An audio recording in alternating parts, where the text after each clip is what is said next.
पिछले एपिसोड में आपने देखा कि ऐश अपने 4 टास्क की तरह कैंटो की लाइट 4 को डिफीट करने का चैलेंज लेता है। वो अपने पिकाचू का यूज करके सबसे पहले अगाथा को हरा देता है। फिर सेकंड लाइट 4 मेंबर जिससे ऐश बैटल करता है वो थी लोरेल। लोरेल का सबसे पहला पोकेमॉन ड्यूगोंग होता है जिसको पिकाचू 1 हिट कर देता है। फिर लोरेल अपने सेकंड पोकेमॉन की तरह भेजती है लैप्रेस को। पिकाचू बैटल फील्ड का काफी अच्छे तरीके से यूज करता है और लैप्रेस को भी काफी इजीली डिफीट कर देता है। अब आगे लोरेल ये देखकर शॉक रह जाती है कि ऐश के पिकाचू ने उसके दोनों ही पोकेमॉन्स को काफी ज्यादा इजीली डिफीट कर दिया है। वो पिकाचू की काफी ज्यादा तारीफ करती है। वो बोलती है कि उसने आज तक कोई भी इतना स्ट्रॉन्ग नॉन लेजेंडरी अनइवॉल्व पोकेमॉन नहीं देखा है और काफी कम फुली इवॉल्व पोकेमॉन्स पिकाचू के इतने स्ट्रॉन्ग होते हैं। बट अब तारीफ काफी ज्यादा हो गई। अब वक्त है बदला लेने का और तुम्हें इस टास्क के बाहर निकालने का। अब चैलेंज करो मेरे थर्ड पोकेमॉन का जो की होने वाला है जिंक्स। लोरेल अपने पोकेबॉल से जिंक्स को बाहर निकालती है। ऐश और मिस्टी बोलते हैं कि जिंक्स पहले से कहीं ज्यादा स्ट्रॉन्ग लग रही है। सरीना और ब्रॉक बोलते हैं कि क्या तुम इससे पहले भी लोरेल के जिंक्स को देख चुके हो। मिस्टी बोलते हैं कि हाँ, हम ऑरेंज आइलैंड में लोरेल से मिले थे और इसके जिंक्स काफी ज्यादा स्ट्रॉन्ग है जिसने कुछ पोकेमॉन्स को 1 हिट नॉकआउट भी किया था। ऐश बोलता है कि कोई बात नहीं, मेरा पिकाचू अब पहले से कहीं ज्यादा स्ट्रॉन्ग हो चुका है। बैटल स्टार्ट होती है। सबसे पहले लोरेल अपने जिंक्स को हेल अटैक यूज करने बोलती है जिससे बर्फ गिरने लगती है। अब इससे हर टर्न में पिकाचू के ऊपर बर्फ गिरेगी और उसको डैमेज होता रहेगा। ब्रॉक बोलता है कि यह लोरेल की स्ट्रेटेजी है। पिकाचू स्टार्ट करता है वोल्ट टैकल अटैक का। हर बार की तरह वो बैटल फील्ड का काफी अच्छे तरीके से यूज करता है पर बीच में उसके ऊपर काफी सारी बर्फ लगती रहती है जिससे उसका बैलेंस बिगड़ जाता है और वो गिर जाता है। लोरेल बोलते हैं कि बोला था ना, मैं तुम्हें इतने आसानी से जीतने नहीं देने वाले। जिंक्स आइस पंच अटैक का यूज करो। जिंक्स आइस पंच का यूज करती है और पिकाचू को काफी ज्यादा डैमेज पड़ता है। वो बैटल फील्ड पर गिर जाता है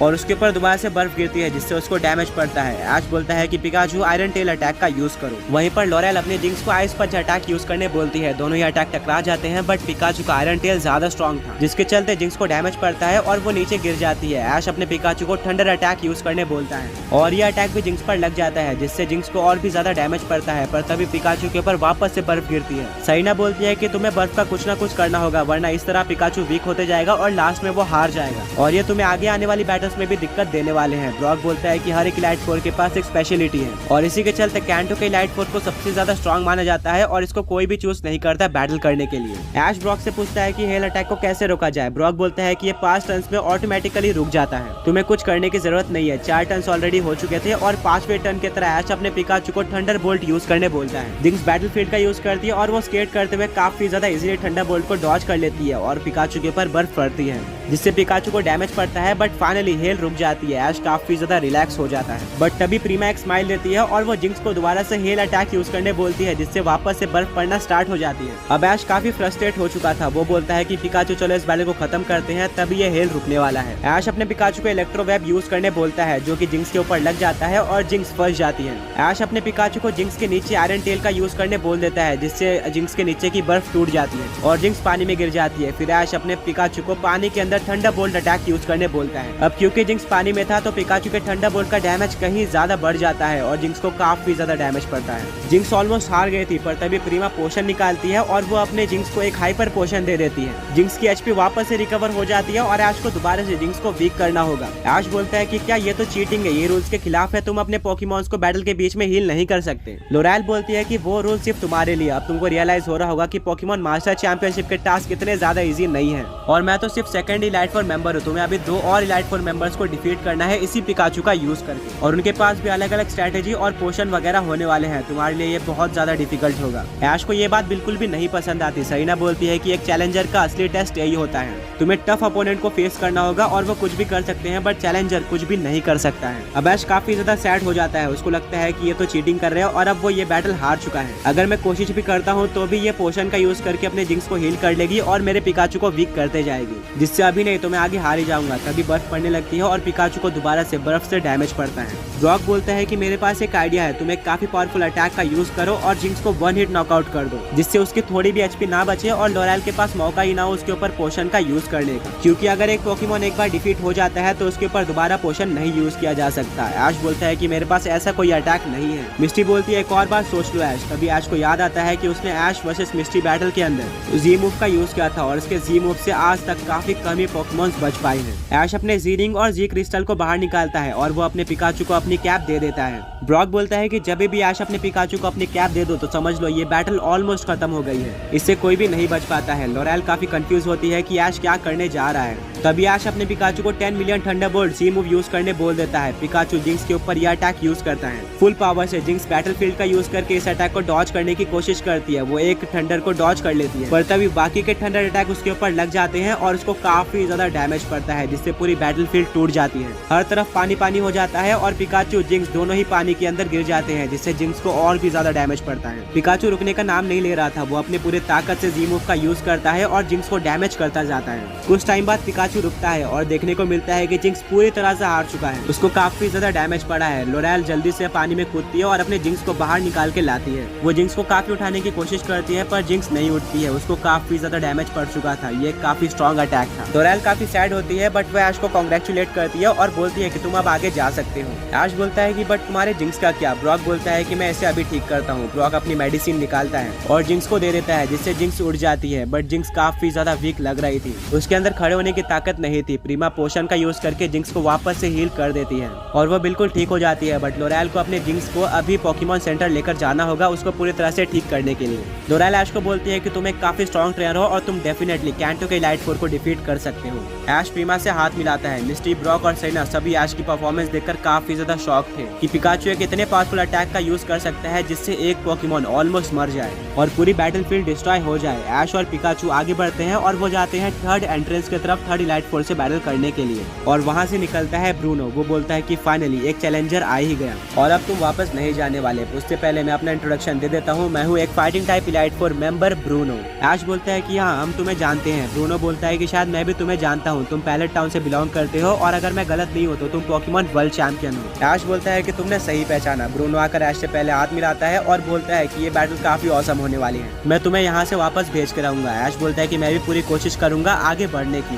ब्रूनो बोलता है कि मुझे तुम्हारा कॉन्फिडेंस काफी ज्यादा अच्छा लगा। अब बैटल को स्टार्ट करते हैं। ब्रूनो अपने सबसे पहले पोकेबॉल को निकालता है और वो ग्राउंड में पोकेबॉल को फेंकता है, जिसमें से निकलता है हिटमॉनली। वहीं पर ऐश अपने पिकाचू को सेंड करता है। ऐश बोलता है पिकाचू, तुमने काफी अच्छी परफॉर्मेंस की है और हम काफी ज्यादा आगे आ चुके हैं। यहाँ से हम हार नहीं सकते। मुझे तुम पर पूरा भरोसा है। पिकाचू भी बोलता है कि मैं नहीं हारने वाला। बैटल स्टार्ट होती है और पिकाचू स्टार्ट करता है थंडरबोल्ट अटैक के साथ। हिटमॉनली इसको डॉज कर लेता है और यूज करता है मेगा किक अटैक का। ऐश बोलता है पिकाचू इलेक्ट्रोवेब का यूज करो, जिससे बीच रास्ते में हिटमॉनली इलेक्ट्रोवेब में फंस जाता है और पिकाचू यूज करता है आयरन टेल अटैक का, जिससे हिटमॉनली को डैमेज पड़ता है।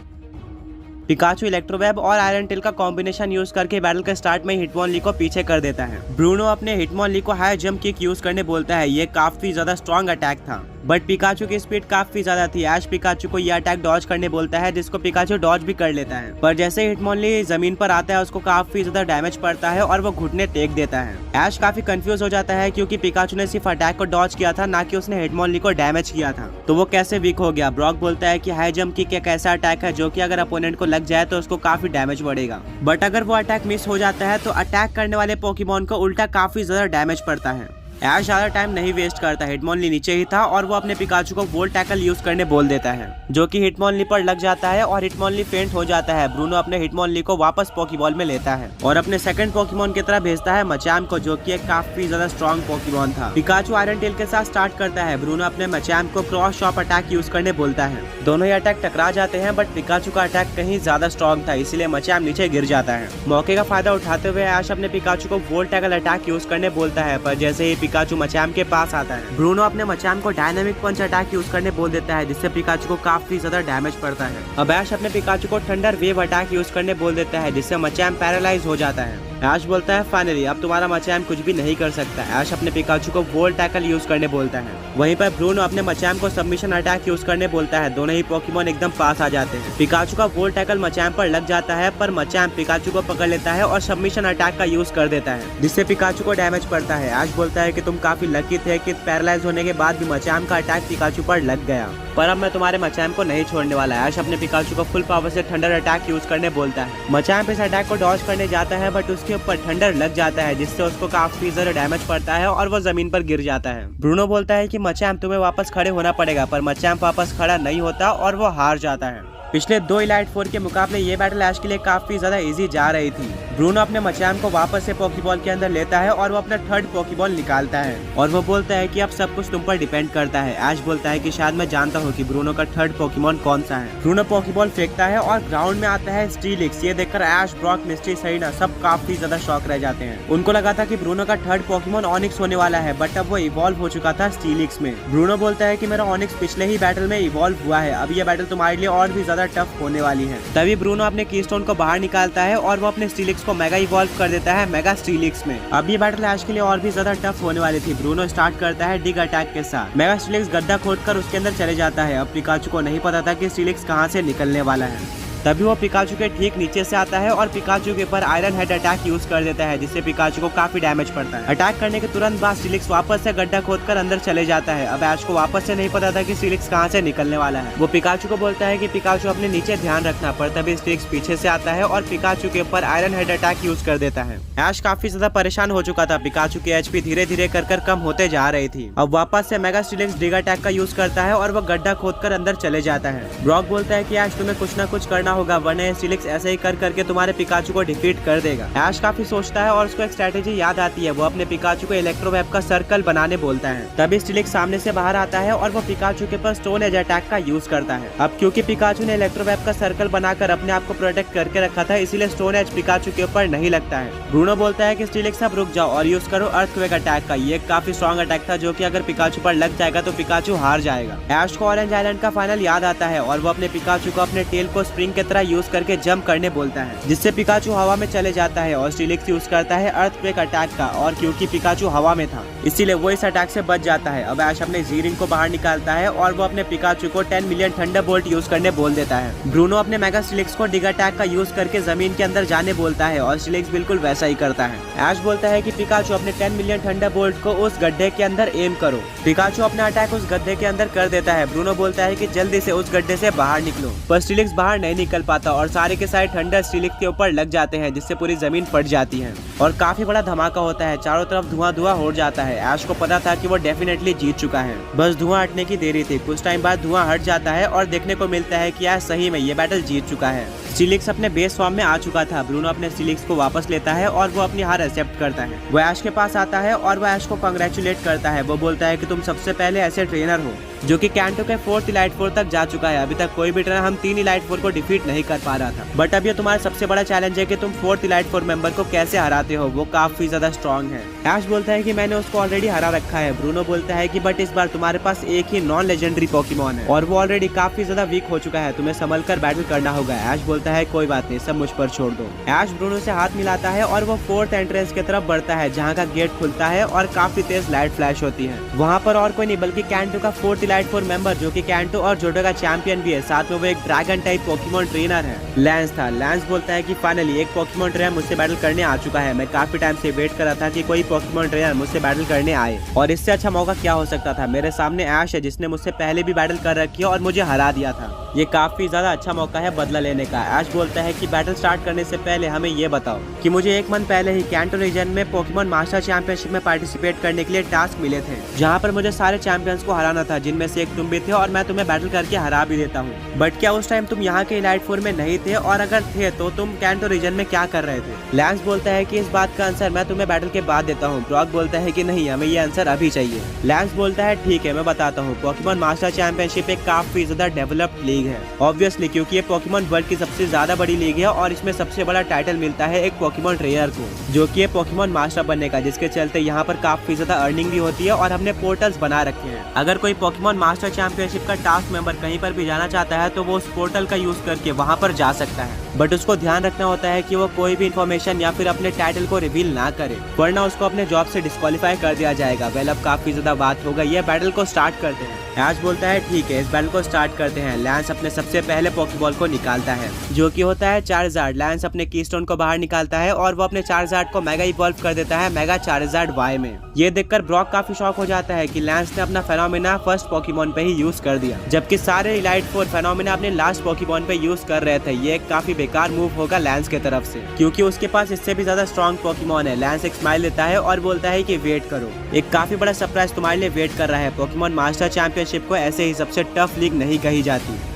ब्रॉक, मिस्टी, सरीना सब ये देखकर काफी शॉक रह जाते हैं कि लैंस ने अपने सबसे पहले पोकेमोन को ही मेगा इवॉल्व कर दिया है, जबकि बाकी सारे इलाइट फोर ने अपने लास्ट पोकेमोन यानी कि एस पोकेमोन के ऊपर फेनोमेना यूज किया था। लैंस बोलता है अगर ये तुमको एक काफी बड़ा सरप्राइज लग रहा है तो वेट करो, इससे भी कहीं ज्यादा बड़े सरप्राइजेस बाकी हैं। ऐसे ही पोकेमोन मास्टर चैंपियनशिप को सबसे टफ लीग नहीं कहा जाता। ये सुनकर ऐश, ब्रॉक, मिस्टी, सरीना सब काफी ज्यादा डर जाते हैं, बट ऐश को अपने पिकाचू पे पूरा भरोसा था। लैंस स्टार्ट करता है फ्लेम थ्रोअर के साथ, जिसको पिकाचू डॉज कर लेता है। फिर पिकाचू यूज करता है वोल्ट टैकल का, वहीं पर मेगा चार्जर्ड एक्स यूज करता है ड्रैगन क्लो अटैक का। दोनों ही अटैक टकरा जाते हैं, बट यहाँ पर पिकाचू का अटैक ज्यादा स्ट्रॉन्ग था, जिसके चलते चार्जर्ड पीछे चले जाता है। लैंस बोलता है कि अच्छा, इससे पता चल रहा है कि तुमने अपने पिकाचू को काफी ज्यादा अच्छा ट्रेन किया हुआ है। अब बैटल में काफी ज्यादा मजा आने वाला है। लैंस अपने मेगा चार्जर्ड एक्स को फायर ब्लास्ट अटैक यूज करने बोलता है। ऐश अपने पिकाचू को एजिलिटी अटैक यूज करके इस अटैक को डॉज करने बोलता है और पिकाचू बिल्कुल वैसा ही करता है, जिसके चलते पिकाचू इस अटैक को डॉज कर लेता है। पर तभी पिकाचू के ऊपर एक फ्लेम थ्रोअर लगता है। फायर ब्लास्ट के साथ ही साथ मेगा चार्जर्ड एक्स ने फ्लेम थ्रोअर भी यूज कर दिया था, जो कि पिकाचू पर लग गया था। लैंस बोलता है कि मैं बाकी ट्रेनर से काफी ज्यादा अलग हूँ, मैं हर एक अटैक के लिए एक बैकअप जरूर रखता हूँ, तो ऐसा काफी कम बार होगा कि तुम मेरे अटैक को डॉज करो। ऐश अपने पिकाचू को इलेक्ट्रो बॉल अटैक यूज करने बोलता है। वहीं पर मेगा चार्जर्ड एक्स यूज करता है ड्रैगन रेज अटैक का। दोनों ही अटैक टकरा जाते हैं और एक काफी बड़ा धमाका होता है, बट इससे किसी भी पोकेमोन को डैमेज नहीं पड़ता। दोनों ही पोकेमोन बिल्कुल टक्कर के लग रहे होते हैं। लैंस बोलता है कि वक्त आ चुका है हमारे सीक्रेट मूव को रिवील करने का। लैंस अपने चार्जर्ड को सोलर बीम अटैक यूज करने बोलता है। ये सुनकर ऐश, मिस्टी, सरीना और ब्रॉक सब काफी ज्यादा शॉक रह जाते हैं। ऐश बोलता है कि क्या सोलर बीम, ये तो एक ग्रास टाइप अटैक है और चार्जर्ड एक फायर टाइप पोकेमोन है, ये बिल्कुल अपोजिट टाइपिंग है, तो ये कैसे पॉसिबल है। लैंस बोलता है कि मेरा चार्जर्ड सोलर बीम सीख सकता है और यही चीज इसको स्पेशल बनाती है। मेगा चार्जर्ड एक्स अपने सोलर बीम को चार्ज कर रहा होता है। अब यही टाइम था ऐश के पास चार्जर्ड को खत्म करने का। ऐश अपने पिकाचू को बोलता है अपने फुल पावर से थंडर अटैक का यूज करो, और क्योंकि charged solar beam attack charge कर रहा था तो यह अटैक चार्जर्ड के ऊपर लग जाता है, वो मूव नहीं कर पाता। मेगा चार्जर्ड एक्स को काफी ज्यादा डैमेज पड़ता है, पर तभी वो सोलर बीम को लॉन्च कर देता है, जो कि पिकाचू पर लग जाती है। इससे पिकाचू को भी काफी डैमेज पड़ता है, बट वो वापस से खड़ा हो जाता है। ब्रॉक, मिस्टी और सरीना सब ये देखकर काफी शॉक रह जाते हैं और वो पिकाचू को अप्रिशिएट करते हैं, क्योंकि उसने अभी तक काफी सारे इलाइट फोर लेवल के पोकेमॉन्स के काफी स्ट्रॉन्ग अटैक्स को सहा है। बट अभी भी पिकाचू हार मानने को तैयार नहीं है। वो सामने वाले ट्रेनर को डिफीट करना चाहता है और ऐश को जिताना चाहता है। लैंस बोलता है कि मानना पड़ेगा, तुम्हारा पिकाचू काफी स्ट्रॉन्ग है, बट मेरे पोकेमॉन्स के सामने वो नहीं टिकने वाला। चलो चार्जर्ड, इस बैटल को खत्म करते हैं। लैंस अपने मेगा चार्जर्ड एक्स को वापस से सोलर बीम अटैक यूज करने बोलता है। इस बार ऐश बिल्कुल भी देरी नहीं करता, वो अपने पिकाचू को अपना स्ट्रॉन्गेस्ट अटैक यानी कि थंडर यूज करने बोल देता है। चार्जर्ड अभी भी चार्ज कर रहा था और ये थंडर जाकर चार्जर्ड के ऊपर लग जाता है, जिससे चार्जर्ड को अगेन काफी डैमेज पड़ता है। ऐश बोलता है कि जल्दी पिकाचू वोल्ट टैकल का यूज करो, इससे पहले कि वो सोलर बीम अटैक का यूज कर दे। पिकाचू अपने फुल स्पीड से वोल्ट टैकल अटैक यूज करने जाता है, पर जैसे ही वो मेगा चार्जर्ड एक्स के पास पहुंचता है, mega charged x solar beam को लॉन्च कर देता है। ऐश बोलता है कि पिकाचू जल्दी से मेगा चार्जर्ड एक्स के लेग को एम करो। पिकाचू बिल्कुल वैसे ही करता है, जिसके चलते वो सोलर बीम को डॉज भी कर लेता है और साथ में मेगा चार्जर्ड एक्स के पैर पे अटैक कर देता है, जिससे मेगा चार्जर्ड एक्स का पैर इंजर्ड हो जाता है और उसको काफी ज्यादा डैमेज पड़ता है। वो सही से खड़े नहीं हो पा रहा था। मौका देखकर पिकाचू थंडर बोल्ट का यूज करता है, जिससे मेगा चार्जर्ड एक्स को काफी ज्यादा डैमेज पड़ता है और वो जमीन पे गिर के अपने बेस फॉर्म यानी कि चार्जर्ड के फॉर्म में आ जाता है, यानी कि चार्जर्ड हार चुका था। लैंस बोलता है कि ऑसम, तुम्हारा पिकाचू तो काफी ज्यादा स्ट्रॉन्ग है, बट मेरे बाकी दो पोकेमॉन्स काफी स्ट्रॉन्ग होने वाले हैं। आज तक कोई भी ऐसा ट्रेनर नहीं था जो कि 4th इलाइट फोर यानी कि मेरे तक पहुंच पाया हो। तुम सबसे पहले ट्रेनर हो और मैं कैंटो इलाइट फोर की इज्जत नहीं डूबने देना चाहता। ये अब तक का सबसे स्ट्रॉन्ग इलाइट फोर है। तुम्हें हराकर हम अपनी स्ट्रिक कंटिन्यू करेंगे। ऐश बोलता है कि मैं भी यहाँ पर जीतने ही आया हूँ और जीत कर जाऊंगा। मेरा पिकाचू काफी ज्यादा स्ट्रॉन्ग है और मुझे उसके ऊपर पूरी तरीके से भरोसा है, वो तुम्हारा कॉन्फिडेंस जरूर तोड़ेगा। लैंस बोलता है कि ठीक है, देखते हैं। वो अपने चार्जर्ड को वापस से पॉकीबॉल के अंदर लेता है और अपने सेकंड पॉकीबॉल को निकालता है, जिसमें से निकलता है शाइनी gyarados, एक और काफी ज्यादा स्ट्रॉन्ग पोकेमॉन।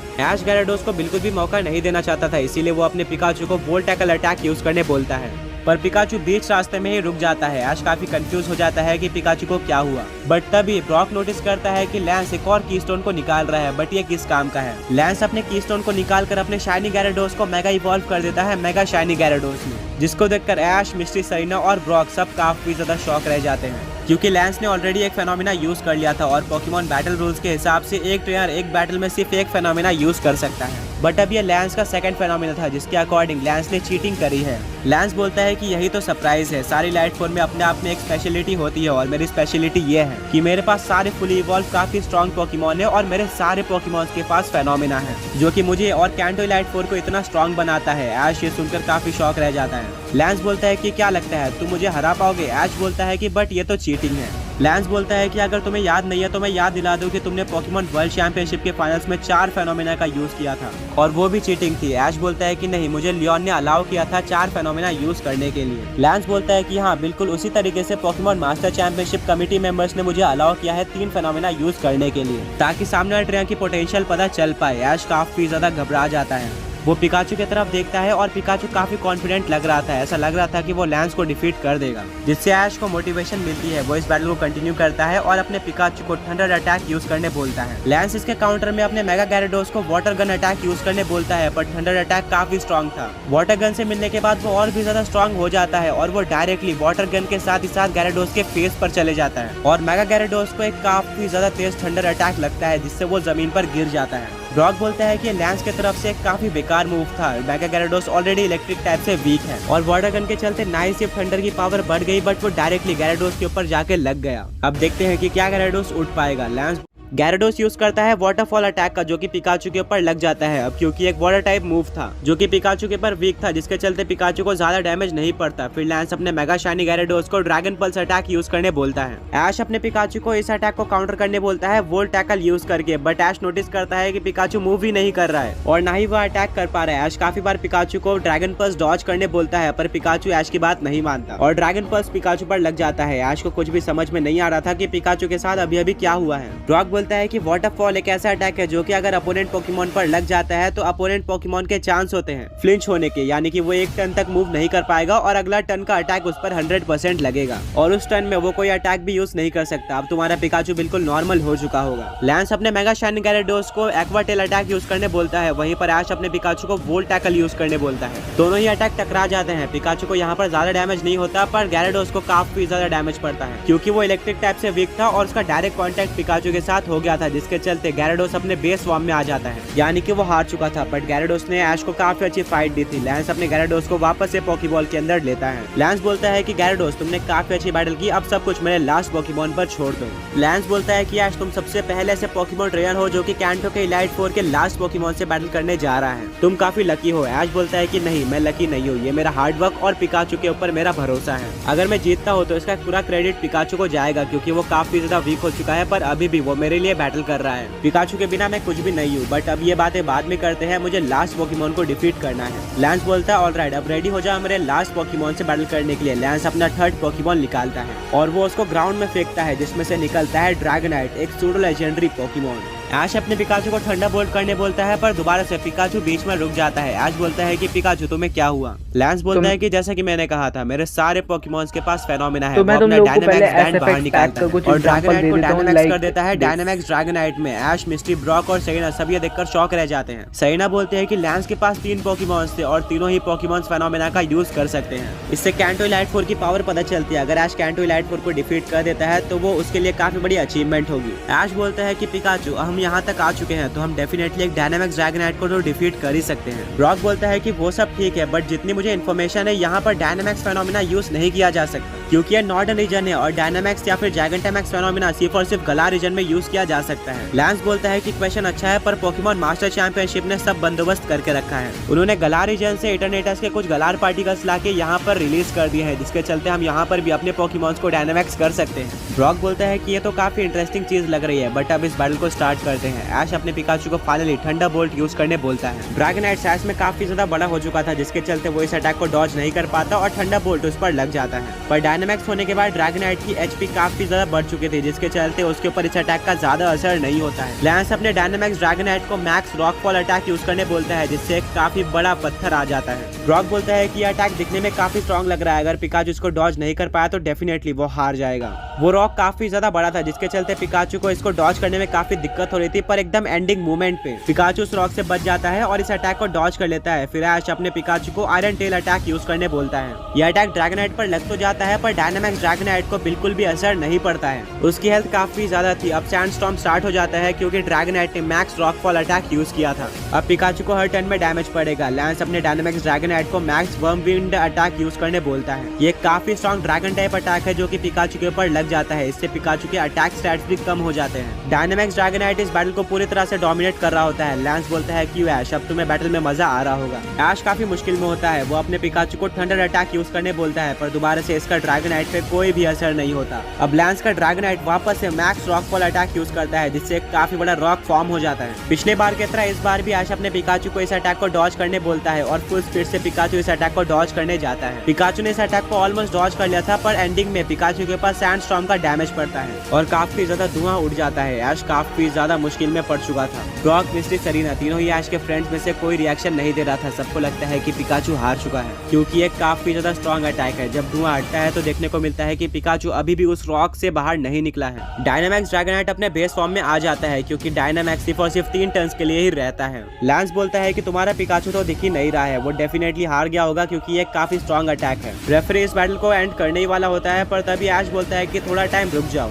अगर पिकाचू बाहर निकलता है तो ये बैटल कंटिन्यू हो सकती है। लैंस और रेफरी दोनों ऐश की बात मानते हैं और वो लोग वेट करते हैं। काफी टाइम वेट करने के बाद भी पिकाचू उस पत्थर के नीचे से बाहर नहीं निकलता है। लैंस बोलता है कि मैं इससे ज्यादा वेट नहीं कर सकता, तुम ये बैटल हार चुके हो और रेफरी को अनाउंस करना होगा कि तुम ये बैटल हार गए हो। रेफरी भी बोलता है कि हाँ, अब काफी टाइम हो चुका है। ऐश काफी ज्यादा सैड हो जाता है और वो जमीन पर बैठ जाता है। ऐश बोलता है कि अब मुझे पोकेमॉन मास्टर चैंपियनशिप के सारे टास्क वापस से करने पड़ेंगे। मुझे इतना ओवर कॉन्फिडेंट नहीं होना चाहिए था, मुझे कोई और इलाइट फोर चूज कर लेना चाहिए था। अब मेरा पिकाचू हारा तो सही, बट अब वो किधर है मुझे नहीं पता, और पता नहीं वो कैसा होगा। मिस्टी, ब्रॉक और सरीना सब ऐश के पास आते हैं और बोलते हैं कि पिकाचू को कुछ नहीं होगा, वो एक काफी स्ट्रॉन्ग पोकेमॉन है। लैंस बोलता है कि ये सब टाइम पास बाद में करना, रेफरी जल्दी से फ्लैग उठाओ। रेफरी फ्लैग उठा देता है और लैंस को विनर अनाउंस करने ही वाला होता है, पर तभी रॉक के नीचे से एक काफी तेज बोल्ट टैकल आता है और एक येलो लाइट फ्लैश होती है। ये देखकर ऐश, सरीना, मिस्टी और ब्रॉक सब काफी ज्यादा शॉक रह जाते हैं। ये और कोई नहीं बल्कि ऐश का पिकाचू ही था और वो पूरी तरह से बैटल करने के लिए रेडी था। ऐश काफी ज्यादा खुश हो जाता है, बट वो नोटिस करता है कि पिकाचू वोल्ट टैकल में नहीं है, बट फिर भी उसकी बॉडी येलो कलर से ग्लो कर रही है। ऐसा लग रहा था कि पिकाचू किसी फॉर्म में आ चुका है। ब्रॉक बोलता है कि पिकाचू के पास जी मूव और जैगेंटामैक्स फेनोमेना के अलावा कोई और फेनोमेना नहीं है। पिकाचू के पास ऐसा कोई फॉर्म एग्जिस्ट नहीं करता है, ये क्या है?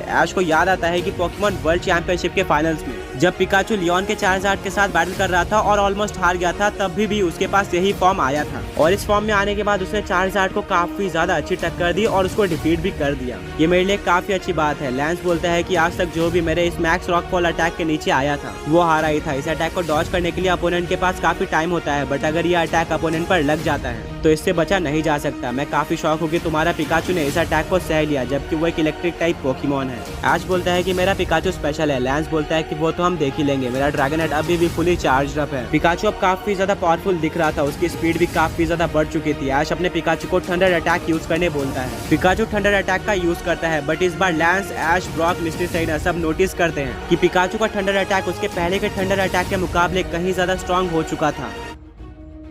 लैंस का ड्रैगनाइट अपने बेस फॉर्म में आ जाता है। लैंस ये देखकर काफी शॉक रह जाता है कि पिकाचू उसके ड्रैगनाइट के मैक्स रॉकफॉल से बच गया है। इस अटैक को डॉज करना काफी ज्यादा इजी है, बट अगर ये अटैक किसी पोकेमॉन पर लग जाता है तो वो डेफिनेटली हार जाता है। और अब पिकाचू स्पेशल फॉर्म में भी आ चुका है। लैंस पिकाचू को काफी अप्रिशिएट करता है। ऐश बोलता है कि मेरा पिकाचू काफी स्पेशल है। लैंस बोलता है कि मेरा ड्रैगनाइट भी फुली चार्ज अप है और ये मेरा एज पोकेमॉन है, बैटल अभी बाकी है। बैटल कंटिन्यू होती है। लैंस अपने ड्रैगनाइट को ड्रैगन रश अटैक यूज करने बोलता है, वहीं पर ऐश अपने पिकाचू को वोल्ट टैकल यूज करने बोलता है। सब नोटिस करते हैं कि पिकाचू की अटैक की पावर पहले से कहीं ज्यादा बढ़ चुकी है, वो काफी ज्यादा स्ट्रॉन्ग लग रहा है, उसकी स्पीड भी बढ़ गई है। ड्रैगन रश और वोल्ट टैकल दोनों ही अटैक टकरा जाते हैं, पर वोल्ट टैकल कहीं ज्यादा स्ट्रॉन्ग था ड्रैगन रश के मुकाबले, जिसके चलते पिकाचू को तो कोई डैमेज नहीं पड़ता, पर ड्रैगनाइट को काफी ज्यादा डैमेज पड़ता है और वो पीछे जाकर टकरा जाता है। लैंस बोलते हैं कि ये कैसा फॉर्म है? पिकाचू के पास मैंने आज तक कोई भी फॉर्म नहीं देखा है, जी मूव या फिर जैगेंटामैक्स फॉर्म के अलावा। ऐश बोलता है मैंने कहा था ना मेरा पिकाचू स्पेशल है। ऐश अपने पिकाचू को थंडर बोल्ट अटैक यूज करने बोलता है। यह अटैक भी नॉर्मल थंडरबोल्ट से कहीं ज्यादा पावरफुल था। लैंस अपने ड्रैगनाइट को थंडरबोल्ट डॉज करने बोलता है। अपने स्पीड का यूज करके एंड मूवमेंट पे ड्रैगनाइट थंडरबोल्ट को डॉज कर लेता है, पर थंडरबोल्ट जहाँ पर लगता है वहाँ पर एक काफी बड़ा होल हो जाता है, यानी कि वो जमीन टूट गई थी। इससे पता चलता है कि थंडरबोल्ट की पावर कितनी ज्यादा थी। ऐश बोलता है कि अब बैटल में काफी ज्यादा मजा आ रहा है। लैंस अपने ड्रैगनाइट को हाइपर बीम अटैक यूज करने बोलता है। वहीं पर ऐश अपने पिकाचू को इलेक्ट्रो बॉल अटैक यूज करने बोलता है। दोबारा से दोनों अटैक टकरा जाते हैं, पर इलेक्ट्रो बॉल कहीं ज्यादा पावरफुल था, जिसके चलते वो हाइपर बीम को खत्म करते हुए ड्रैगनाइट के ऊपर लग जाता है, जिससे ड्रैगनाइट को काफी डैमेज पड़ता है। लैंस बोलता है कि मानना पड़ेगा तुम्हारा पिकाचू काफी ज्यादा स्ट्रॉन्ग है, आज तक मेरे ड्रैगनाइट को किसी ने भी इस तरह से डोमिनेट नहीं किया था, पर अब ये बैटल खत्म करनी पड़ेगी। लैंस अपने ड्रैगनाइट को ड्रैगन डांस अटैक यूज करने बोलता है, जिससे लैंस के ड्रैगनाइट की स्पीड बढ़ जाती है और अटैक स्टैट्स भी बढ़ जाते हैं। पिकाचू यूज करता है वोल्ट टैकल अटैक का, बट इस बार अपनी स्पीड का यूज करके ड्रैगनाइट वोल्ट टैकल को डॉज कर लेता है। अब ड्रैगनाइट के पास एक ही तरीका था पिकाचू से बचने का, जो कि है उसके अटैक को डॉज करना और पिकाचू को थका देना। लैंस अपने ड्रैगनाइट को वापस से ड्रैगन डांस अटैक यूज करने बोलता है, जिससे वापस से उसकी स्पीड और अटैक स्टैट एक स्टेट से बढ़ जाते हैं। ब्रॉक बोलता है कि लैंस की स्ट्रेटेजी बिल्कुल साफ है, वो अपने ड्रैगनाइट की स्पीड बढ़ाकर तुम्हारे पिकाचू के अटैक्स को डॉज करना चाहता है और साथ में उसके अटैक स्टैट भी बढ़ते जा रहे हैं, जिसके चलते उसके अटैक भी धीरे धीरे कर काफी पावरफुल होते जाएंगे। तुम्हें उसको रोकना होगा। ऐश बोलता है कि हम भी वही स्ट्रेटेजी लगाएंगे। ऐश अपने पिकाचू को एजिलिटी अटैक यूज करने बोलता है, जिससे पिकाचू की स्पीड 2 स्टेज से बढ़ जाती है। ड्रैगन डांस के मुकाबले एजिलिटी से ज्यादा स्पीड बढ़ती थी, बट इससे अटैक इंक्रीज नहीं होते। ऐश अपने पिकाचू को एक और बार एजिलिटी यूज करने बोलता है, वहीं पर ड्रैगनाइट ड्रैगन डांस का यूज करता है। दोनों ही पोकेमॉन एजिलिटी और ड्रैगन डांस अटैक को काफी बार यूज करते हैं, जिससे दोनों की स्पीड मैक्सिमम लेवल पे पहुंच जाती है।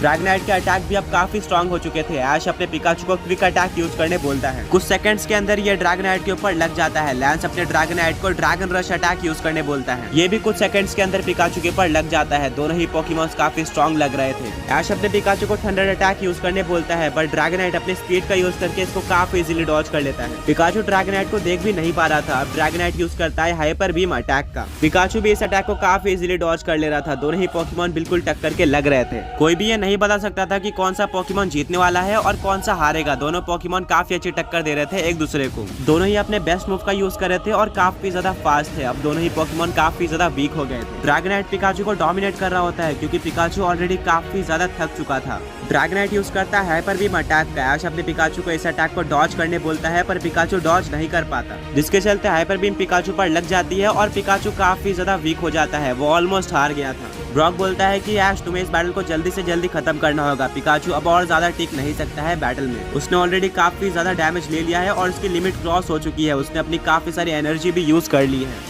लिमिट पार होने के बाद भी पिकाचू हार मानने को तैयार नहीं है। अगर ये बैटल और लंबी चलती है तो पिकाचू को काफी बड़ा नुकसान हो सकता है। लैंस बोलता है कि ब्रॉक बिल्कुल सही कह रहा है, या तो तुम हार मान लो या तो इस बैटल को जल्दी से जल्दी खत्म कर लो। मिस्टी बोलती है ऐश तुम्हारे लिए हार मानना सही होगा, क्योंकि पिकाचू अब काफी ज्यादा वीक लग रहा है। ऐश काफी गहरी सोच में पड़ जाता है और वो पिकाचू को देखता है। पिकाचू सच में काफी ज्यादा वीक लग रहा था, वो बैटल करने की हालत में नहीं था। ऐश बोलता है कि बट अगर मैंने पिकाचू को यहाँ पर वापस बुला लिया तो मुझे सारे टास्क वापस से करने होंगे, जो कि काफी ज्यादा मुश्किल होगा। ब्रॉक बोलता है कि तुम सारे टास्क वापस से कर लोगे, बट तुम्हें पिकाचू वापस नहीं मिलने वाला। ब्रॉक, मिस्टी और लैंस सबकी बात मानकर ऐश फाइनली अपने पिकाचू को वापस बुलाता है, बट पिकाचू वापस आने के लिए तैयार नहीं था। वो बोलता है कि वो इस बैटल को कंटिन्यू करेगा और जीत कर ही आएगा। लैंस बोलता है कि ऑलराइट, मतलब तुम्हारा पिकाचू हारना चाहता है। अब मेरे ड्रैगनाइट की पावर देखो। मिस्टी बोलती है कि यह तुम्हारे पिकाचू के लिए काफी बुरा हो सकता है। ब्रॉक बोलता है कि अपने पिकाचू की बात मानो, वो शायद तुम्हें ये बैटल जिता दे। और जहाँ तक मुझे याद है तुमने अभी तक किसी भी फेनोमेना का यूज नहीं किया है। तुम्हारे पास अभी भी एक फेनोमेना अवेलेबल है जो कि तुम यूज कर सकते हो। ऐश को भी याद आता है कि हाँ, ब्रॉक सही कह रहा है। ऐश जल्दी से अपने जी रिंग और जी क्रिस्टल को बाहर निकालता है। वो अपनी कैप पिकाचू को दे देता है।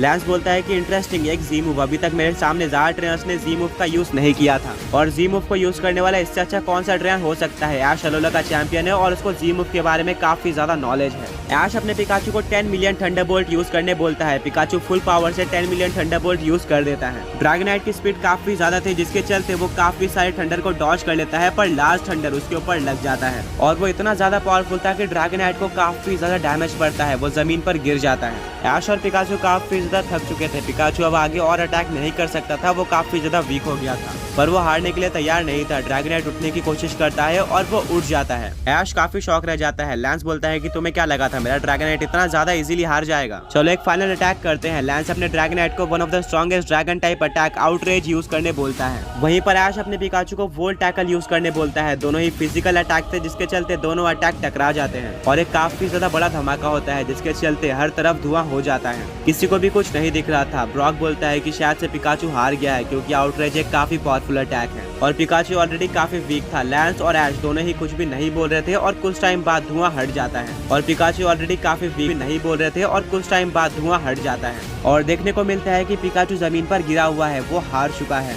ऐश अपने पिकाचू को उठने बोलता है, बट वो उठता नहीं है। वहीं पर दूसरी तरफ लैंस का ड्रैगनाइट जमीन पर खड़ा होता है। लैंस बोलता है कि ऑलराइट ड्रैगनाइट, तुम एक काफी स्ट्रॉन्ग पोकेमॉन हो और हमने एक और चैलेंजर को डिफीट कर लिया है। हम अभी भी अनबीटन है, बट मानना पड़ेगा ऐश तुमने काफी अच्छी बैटल की है। लैंस नोटिस करता है कि ड्रैगनाइट कुछ भी नहीं बोल रहा है, वो एक ही जगह पर खड़ा हुआ है। रेफरी जाकर चेक करता है और उसको पता चलता है कि ड्रैगनाइट खड़े खड़े फेंट हो चुका है। वो एक ही जगह पर खड़ा हुआ है। रेफरी जाकर चेक करता है और उसको पता चलता है कि ड्रैगनाइट खड़े खड़े फेंट हो चुका है। ये काफी ज्यादा रेयर सीन था जो कि काफी कम बार देखने को मिलता है, यानी कि दोनों ही पोकेमॉन्स हार चुके हैं। रेफरी बोलता है कि ऑलराइट, ये बैटल ड्रॉ हो चुकी है, दोनों ही पोकेमॉन ट्रेनर्स हार गए हैं और विनर कोई भी नहीं है। ऐश काफी सैड और कंफ्यूज हो जाता है कि ये बैटल टाई हो गई है, तो क्या मैं आगे बढ़ सकता हूँ या फिर मुझे सारे टास्क वापस से स्टार्ट करके कंप्लीट करने होंगे। लैंस ऐश के पास आता है, वो ऐश के साथ हाथ मिलाता है और बोलता है कि तुम सारे टास्क कंप्लीट करने में काफी औसम थे। इसके बाद लैंस एक ऐसी चीज बोलता है जिसको सुनकर ऐश, ब्रॉक, मिस्टी और सरीना सब शॉक रह जाते हैं।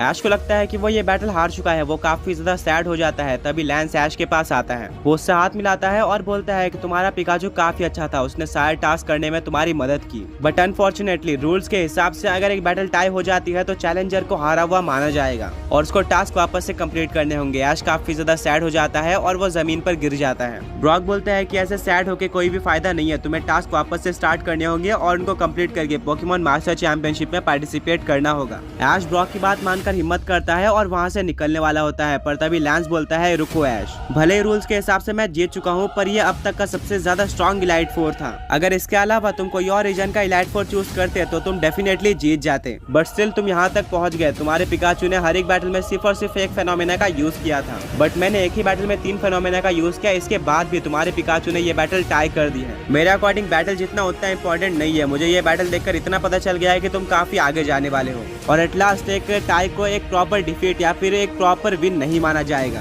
अगर मैं यहाँ पर तुम्हें हरा हुआ अनाउंस कर दूं तो ये फेयर नहीं होगा। मेरे अकॉर्डिंग तुम ये बैटल जीत चुके हो। ये सुनकर ऐश काफी ज्यादा खुश हो जाता है। लैंस बोलता है कि तुम आगे कंटिन्यू कर सकते हो, तुम्हारी बैटलिंग स्किल्स काफी ज्यादा अच्छी है और हाँ, तुम्हारा पिकाचू भी काफी स्ट्रॉन्ग है। ऐश काफी ज्यादा खुश हो जाता है और वो लैंस से हाथ मिलाता है। ऐश ने 4 टास्क कंप्लीट कर लिया था, उसको एक सर्टिफिकेट मिलता है और वो जाता है 5th एंट्रेंस में। ये ऐश का सेकंड लास्ट टास्क था। वहाँ पर कमेटी मेंबर होता है जिसको ऐश सर्टिफिकेट दिखाता है 4थे टास्क को कंप्लीट करने का, जिसको देखकर कमेटी मेंबर ऐश को अप्रूव कर देता है। वो ऐश को काफी सारे पेपर्स देता है जिनमें से ऐश एक को सिलेक्ट कर लेता है। वो पेपर ऐश कमेटी मेंबर को देता है और कमेटी मेंबर ऐश को वो पेपर खोल के दिखाता है जिसमें लिखा हुआ था पार्टिसिपेट इन पोकेएंथलॉन। इसका मतलब ऐश को समझ में नहीं आता तो वो कमेटी मेंबर बोलता है ये मीडियम डिफिकल्टी का टास्क है जहां पर तुम्हें पोकेमॉन वर्ल्ड के पास सबसे फास्ट पोकेमॉन से रेस करनी होगी अपने किसी एक पोकेमॉन का यूज करके। अगर तुम ये रेस जीत जाते हो तो तुम आगे यानी कि 6th और लास्ट टास्क के लिए प्रोसीड कर सकते हो।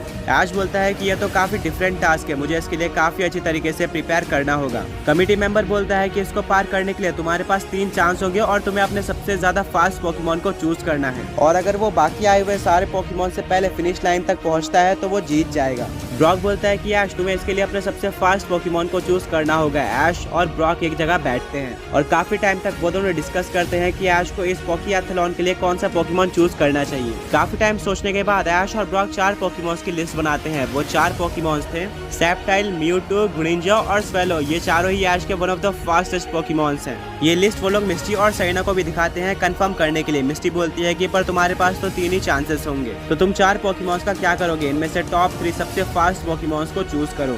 तभी वहाँ पर पोकेमॉन कमेटी मेंबर आता है और बोलता है कि ऐश क्या तुमने अभी तक अपने पोकेमॉन्स को सिलेक्ट कर लिया है जो कि पोकेएंथलॉन में पार्ट लेंगे? ऐश बोलता है कि हाँ, मैंने 4 पोकेमॉन्स चुने हैं। वो पोकेमॉन कमेटी मेंबर उन चारों पोकेमॉन्स को देखता है और बोलता है सॉरी, मैं तो तुम्हें बताना ही भूल गया कि पोकेएंथलॉन में फ्लाइंग टाइप पोकेमॉन्स अलाउड नहीं है। हाँ, तुम उन पोकेमॉन्स का यूज कर सकते हो जो कि फ्लोट कर सकते हैं या फिर उनके पास लेविटेट एबिलिटी है, बट जिनके पास विंग्स है तुम उनको यूज नहीं कर सकते क्योंकि वो पोकेमॉन्स भागने वाले पोकेमॉन के मुकाबले ज्यादा इजीली ये टूर्नामेंट जीत जाएंगे। अब पोकेमॉन कमेटी मेंबर की बात सुनकर ऐश स्वेलो को बाहर निकाल देता है और वो अपने 3 पोकेमॉन चूज करता है जो कि थे सेप्टाइल, ग्रिंजा और म्यूटू। अब ऐश बिल्कुल रेडी था पोकेएंथलॉन में पार्ट लेने के लिए। ऐश अपने तीनों पोकेमॉन्स को रजिस्टर कर देता है और पोकेमॉन कमेटी मेंबर उनको ग्राउंड पर लेकर जाता है। वो बोलता है कि सिंपल रेस नहीं होने वाली, यहाँ पर काफी सारे अलग अलग ट्रैक होंगे जहाँ पर तुम्हारे पोकेमॉन्स को रेस करनी है और सारी डिफिकल्टीज को फेस करते हुए उनको फर्स्ट आना है। हर एक राउंड में तुम्हें अलग अलग पोकेमॉन से रेस करना होगा और तीनों में से कौन सा पोकेमॉन पहले रेस करेगा वो बिल्कुल रैंडम होगा, उसको हम सेलेक्ट करने वाले हैं। ऐश अब बिल्कुल रेडी होता है पोकियाथलॉन के फर्स्ट राउंड के लिए। पोकेमॉन कमेटी मेंबर बोलते हैं कि तुम्हारे पहले पोकेमॉन की तरह हमने सेलेक्ट किया है ग्रीनिंजा को। ऐश बोलता है ठीक है, बट मेरे अपोनेंट पोकेमॉन्स कौन से होने वाले हैं? पोकियाथलॉन मेंबर बोलता है कि वो तुम्हें रेस स्टार्ट होने के बाद ही पता चलेगा। रेस हाफ आवर बाद स्टार्ट होगी, तब तक के लिए तुम प्रैक्टिस करो। ऐश और ग्रीनिंजा काफी प्रैक्टिस करते हैं और आधा घंटा बीत जाता है, जिसके बाद ऐश और ग्रीनिंजा ग्राउंड पर आते हैं। बाकी पोकेमॉन्स को भी ग्राउंड पर लाया जाता है। ऐश को पता चलता है कि उसके अपोनेंट से इलेक्ट्रीवायर, रैपिडैश, एसलगॉर, इलेक्ट्रोड और अलगजाम सारे पोकेमॉन्स काफी ज्यादा फास्ट लग रहे थे। रेस स्टार्ट होती है। शुरू से ही ग्रीनिंजा सबसे ज्यादा आगे चल रहा था। अलग अलग टाइप के ग्राउंड्स आते हैं, जैसे कि डेजर्ट और रिवर, जिनको ग्रीनिंजा काफी ज्यादा अच्छे तरीके से पार करके सबसे आगे चल रहा होता है। बट फिर आइस ग्राउंड आता है। ग्रीनिंजा एक वाटर टाइप पोकेमॉन था, जिसके चलते वो काफी अच्छे तरीके से स्केट करके आगे बढ़ रहा होता है और सारे पोकेमॉन्स ग्रीनिंजा के पीछे होते हैं। पर तभी यार ऐश नोटिस करता है कि इलेक्ट्रोड काफी ज्यादा तेजी से आगे फिसल कर आ रहा होता है और वो अचानक से ग्रीनिंजा को भी पीछे कर देता है। इलेक्ट्रोड की स्पीड काफी ज्यादा लग रही थी। वो गोल गोल घूमते हुए काफी ज्यादा आगे चला गया था। ऐश बोलता है कि ग्रीनिंजा तुम्हें अपनी स्पीड बढ़ानी होगी। ग्रीनिंजा पूरी कोशिश करता है अपनी स्पीड बढ़ाने की, बट स्पीड बढ़ाने के चक्कर में वो गिर जाता है, जिसके चलते बाकी पोकेमॉन जो कि ग्रीनिंजा के पीछे थे वो ग्रीनिंजा से आगे हो जाते हैं, जैसे कि रैपिडैश और इलेक्ट्रीवायर। जब तक ग्रीनिंजा वापस खड़ा होता तब तक अलगजाम भी ग्रीनिंजा के आगे चला जाता है, यानी कि ग्रीनिंजा अब सेकंड लास्ट था। ग्रीनिंजा वापस से काफी स्पीड में आगे बढ़ता है और वो अलगजाम और इलेक्ट्रीवायर को पीछे कर देता है। अब बिल्कुल नॉर्मल ग्राउंड आ जाता है। अभी भी रैपिडैश और इलेक्ट्रोड ग्रीनिंजा के आगे चल रहे थे। रैपिडैश तो ग्रीनिंजा को दिख रहा था, बट इलेक्ट्रोड कहीं पे भी आसपास नहीं दिख रहा था। ऐसा लग रहा था कि इलेक्ट्रोड ये बैटल जीत जाएगा। पर तभी रास्ते में काफी सारे वाइन्स आ जाते हैं। ये भी रेसिंग की डिफिकल्टी बढ़ाने के लिए लगाए गए थे। अब ज़ायगार्ड के साथ रहकर ग्रीनिंजा को ऑलरेडी वाइन्स को कट करने का काफी ज्यादा अच्छा एक्सपीरियंस था। बाकी पोकेमॉन्स वाइन के ऊपर से जंप करके जा रहे थे और वो गिर भी रहे थे, बट ग्रीनिंजा काफी अच्छी तरीके से वाइन्स को कट कर रहा था और आगे बढ़ते जा रहा था, जिसको देखकर सब काफी ज्यादा शॉक रह जाते हैं। ग्रीनिंजा रैपिडैश को काफी ज्यादा इजीली पीछे कर देता है और अब उसको इलेक्ट्रोड भी दिख जाता है। वाइन्स के चलते इलेक्ट्रोड का बैलेंस काफी ज्यादा बिगड़ चुका था। वो जंप भी नहीं कर सकता था, जिसके चलते इलेक्ट्रोड काफी ज्यादा स्लो हो गया था और ग्रीनिंजा इलेक्ट्रोड को भी पीछे कर देता है। अब ग्रीनिंजा सबसे ज्यादा आगे हो चुका था। तभी अनाउंसर बोलता है कि अब एक लास्ट बैटल ग्राउंड आने वाला है, जिसको पार करके तुम फाइनली फिनिशिंग लाइन तक आ सकते हो। ग्रीनिंजा और ज्यादा आगे बढ़ता है और सारे पोकेमॉन्स उसके पीछे थे और तभी लास्ट ग्राउंड आ जाता है। ये एक इलेक्ट्रिक ग्राउंड था और जमीन के अंदर सेंसर्स लगे हुए थे। वो सेंसर किसी को भी नहीं दिखेंगे, पर जैसे ही अगर कोई पोकेमॉन उसके ऊपर आता है तो उसको इलेक्ट्रिक शॉक लग जाएगा। सारे पोकेमॉन्स काफी पीछे थे, बस इलेक्ट्रोड और ग्रीनिंजा इलेक्ट्रिक ग्राउंड में एंटर कर जाते हैं। ग्रीनिंजा अभी भी आगे चल रहा था, पर तभी एक सेंसर के ऊपर उसका पैर पड़ जाता है, जिसके चलते उसको काफी तेज इलेक्ट्रिक शॉक पड़ता है। अब ग्रीनिंजा इलेक्ट्रिक टाइप से वीक था, जिसके चलते उसको काफी डैमेज पड़ता है और वो जमीन पर गिर जाता है। वहीं पर इलेक्ट्रोड भी सेंसर्स के ऊपर से होकर गुजरता है, बट क्योंकि वो खुद ही एक इलेक्ट्रिक टाइप पोकेमॉन था, इसीलिए उसको ज्यादा फर्क नहीं पड़ता इलेक्ट्रिक शॉक से और वो आगे बढ़ते जाता है। वहीं पर ग्रीनिंजा पीछे हो चुका था। ग्रीनिंजा काफी मुश्किल से खड़ा होता है और वो रेस करना कंटिन्यू करता है। तभी उसका एक और पैर सेंसर पर पड़ जाता है, जिससे उसको दोबारा से इलेक्ट्रिक शॉक लगता है और वो नीचे गिर जाता है। अब ग्रीनिंजा काफी ज्यादा वीक हो चुका था। वहीं पर अनाउंसर अनाउंस करता है कि इलेक्ट्रोड ने इलेक्ट्रिक ग्राउंड को पार कर लिया है, वो सबसे ज्यादा आगे चल रहा है। ग्रीनिंजा का पैर एक और सेंसर पर पड़ जाता है, जिसके चलते उसको एक काफी तेज इलेक्ट्रिक शॉक पड़ता है और वो वापस से नीचे गिर जाता है। वहीं पर दूसरी तरफ अनाउंसर अनाउंस करता है कि इलेक्ट्रोड ने इलेक्ट्रिक ग्राउंड को पार कर लिया है और वो सबसे ज्यादा आगे चल रहा है। ब्रॉक बोलता है कि ऐश इलेक्ट्रिक ग्राउंड के बाद और कोई ग्राउंड नहीं है, इसके बाद ये रेस एंड हो जाएगी तो इलेक्ट्रोड काफी इजीली जीत जाएगा। तुम्हें कुछ ना कुछ करना होगा। किसी तरह से ग्रीनिंजा इलेक्ट्रिक ग्राउंड को पार कर लेता है, पर तभी अनाउंसर अनाउंस करता है कि इलेक्ट्रोड ने फिनिशिंग लाइन टच कर लिया। ग्रीनिंजा सेकंड आया है और वो काफी ज्यादा पीछे रह गया था इलेक्ट्रोड से। इसी के साथ सबसे पहली पोकियाथलॉन खत्म होती है। ऐश अपने ग्रीनिंजा को वापस बुलाता है। ग्रीनिंजा को काफी ज्यादा अच्छा स्टार्ट मिल गया था और एंडिंग भी काफी अच्छी हो रही थी अगर वो सेंसर्स नहीं आते। वो काफी डिसअपॉइंटेड था कि वो ऐश को नहीं जिता पाया। ऐश बोलता है ग्रीनिंजा कोई बात नहीं, अभी मेरे पास 2 और चांसेस है। तुमने काफी अच्छा ट्राई किया और इलेक्ट्रोड एक काफी ज्यादा फास्ट पोकेमॉन था, जिसके चलते वो जीत गया। तभी कमेटी मेंबर वहाँ पर आता है और बोलता है ऐश तुम्हारा फर्स्ट चांस जा चुका है, अब तुम्हारे पास 2 और चांस बाकी है। अब तुम्हारा नेक्स्ट पोकेमॉन कौन सा होगा वो रैंडमली मैं सेलेक्ट करने वाला हूँ। बट उससे पहले मैं तुमको एक काफी इंपॉर्टेंट चीज बता देता हूँ। ज्यादातर पोकेमॉन ट्रेनर्स फर्स्ट राउंड में ही पोकियाथलॉन जीत जाते हैं, क्योंकि फर्स्ट राउंड में उतने ज्यादा फास्ट पोकेमॉन नहीं होते और कंपटीशन उतना ज्यादा नहीं होता है। पर सेकंड राउंड में काफी ज्यादा फास्ट पोकेमॉन होने वाले हैं और कंपटीशन काफी ज्यादा बढ़ जाएगा। कुछ टाइम सेकंड राउंड में भी जीतते हैं, बट अगर तुम बाय चांस सेकंड राउंड भी हार जाते हो तो थर्ड राउंड सबसे ज्यादा हार्ड होगा, जहां पर पोकेमॉन वर्ल्ड के कुछ सबसे ज्यादा फास्ट पोकेमॉन पार्टिसिपेट करेंगे। तो कोशिश करो कि थर्ड राउंड में तुम ना जाओ और सेकंड राउंड में ही पोकियाथलॉन जीत लो। ऐश बोलता है कि बट वो चीज डिपेंड करेगा कि तुम कौन से पोकेमॉन को चूज करते हो। वो मेंबर बोलता है कि अगली रेस कल होने वाली है और मैं रेस स्टार्ट होने के आधे घंटे पहले बता दूंगा कि तुम्हारा कौन सा पोकेमॉन सेकंड राउंड में पार्टिसिपेट करेगा। तब तक के लिए तुम प्रैक्टिस करो। ऐश पोकेमॉन सेंटर में जाता है और वहाँ से वो अपने सेप्टाइल को बुला लेता देता है और ग्रीनिंजा को टेम्पररी टाइम के लिए पीसी में भेज देता है। वो बोलता है कि ग्रीनिंजा जैसे ही रेस खत्म हो जाएगी मैं तुम्हें वापस ले लूंगा। अब ऐश अपने सारे पोकेमॉन्स को बाहर निकालता है और उनके साथ अपने सेप्टाइल और म्यूटू को पोकियाथलॉन की ट्रेनिंग देता है। ऐश का सेप्टाइल और म्यूटू दोनों ही ऐश के बाकी पोकेमॉन्स के मुकाबले ज्यादा फास्ट थे। ब्रॉक बोलता है कि तुमने सही पोकेमॉन चूज किए हैं, मेरे अकॉर्डिंग सेप्टाइल और म्यूटू काफी अच्छा परफॉर्म करने वाले हैं। मिस्टी नोटिस करती है कि सेप्टाइल की स्पीड म्यूटू से ज्यादा है, पर टाइम आने पर म्यूटू फ्लोट भी कर सकता है, जिसके चलते अगर बीच में कोई रिवर वगैरह या फिर आइस बैटलफील्ड आ जाती है तो म्यूटू काफी अच्छा परफॉर्म कर सकता है फ्लोट करके। वहीं पर सेप्टाइल रनिंग में तुम्हारे सारे पोकेमॉन से काफी ज्यादा आगे हैं, उसके रिफ्लेक्सेस भी काफी ज्यादा अच्छे हैं। अब ऐश ट्रेनिंग करते जाता है और इसी तरह से एक दिन बीत जाता है, अगला दिन आ जाता है और रेस स्टार्ट होने वाली होती है। रेस के आधे घंटे पहले कमेटी मेंबर ऐश के पास आता है और बोलता है कि पोकियाथलॉन के सेकंड राउंड के लिए हमने तुम्हारे म्यूटू को चूज किया है, रेस के लिए गुड लक। ऐश जल्दी से अपने म्यूटू को बाहर निकालता है और उसके साथ प्रैक्टिस कंटिन्यू करता है। वो म्यूटू को बताता है कि अब तुम्हें ही पोकियाथलॉन में नेक्स्ट पार्ट लेना है, सेप्टाइल थर्ड होगा।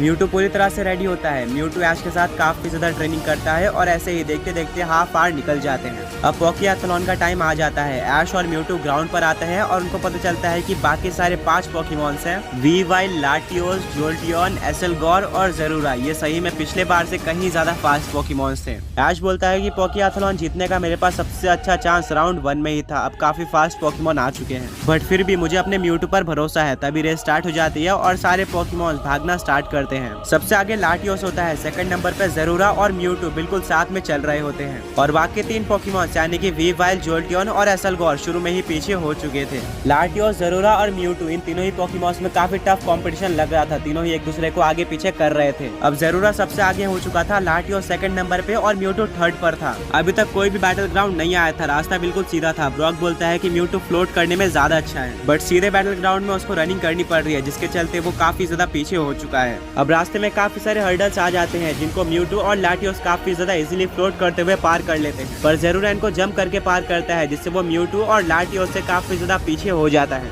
सबसे आगे लाटियोस चल रहा था, वहीं पर सेकंड नंबर पे म्यूटू था। म्यूटू काफी अच्छी टक्कर दे रहा था लाटियोस को। रेस चलती रहती है और थोड़े बाद सामने काफी ज्यादा बड़ा माउंटेन आ जाता है, जिसको पार करके सारे पोकेमॉन्स को जाना था। माउंटेन पे चढ़ते हुए लाटियोस और म्यूटू काफी ज्यादा फास्ट होते हैं, वो फ्लोट करते हुए माउंटेन पर चढ़ जाते हैं। वहीं पर माउंटेन पे चढ़ने पे जरूरा काफी ज्यादा स्लो था, उसको काफी ज्यादा टाइम लग जाता है माउंटेन के पीक पर आने पर, जिसके चलते वो काफी ज्यादा पीछे हो जाता है और बाकी तीनों पोकेमॉन्स और भी ज्यादा पीछे हो गए थे, वो दिख भी नहीं रहे थे। उतरते हुए जरूरा काफी ज्यादा फास्ट हो जाता है, वहीं पर लाटियोस और म्यूटू स्लो हो जाते हैं, क्योंकि फ्लोट करते हुए नीचे की तरफ ज्यादा स्पीड नहीं बढ़ रही थी, वहीं पर भागते हुए काफी ज्यादा स्पीड बढ़ गई थी जरूरा की। ऐश भी अपने म्यूटू को भागने बोलता है, जिसके चलते उसकी भी स्पीड बढ़ जाती है। अब लाटियोस सबसे ज्यादा पीछे हो गया था, वो थर्ड नंबर पे था, वहीं पर जरूरा सेकंड नंबर पे आ गया था और भागने के चलते म्यूटू फर्स्ट नंबर पे था, पर जरूरा म्यूटू को काफी अच्छी टक्कर दे रहा था। तभी सामने एक काफी बड़ी नदी आ जाती है। म्यूटू काफी अच्छे तरीके से फ्लोट करते हुए उस नदी को पार करता है, वहीं पर जरूरा स्विम करना स्टार्ट कर देता है, जिसके चलते वो काफी स्लो हो जाता है और पीछे हो जाता है। तभी पीछे से काफी तेजी से लाटियोस आता है और वो नदी को बिल्कुल एक जेट प्लेन की तरह पार कर लेता है। वो म्यूटू को भी पीछे कर देता है और फर्स्ट हो जाता है।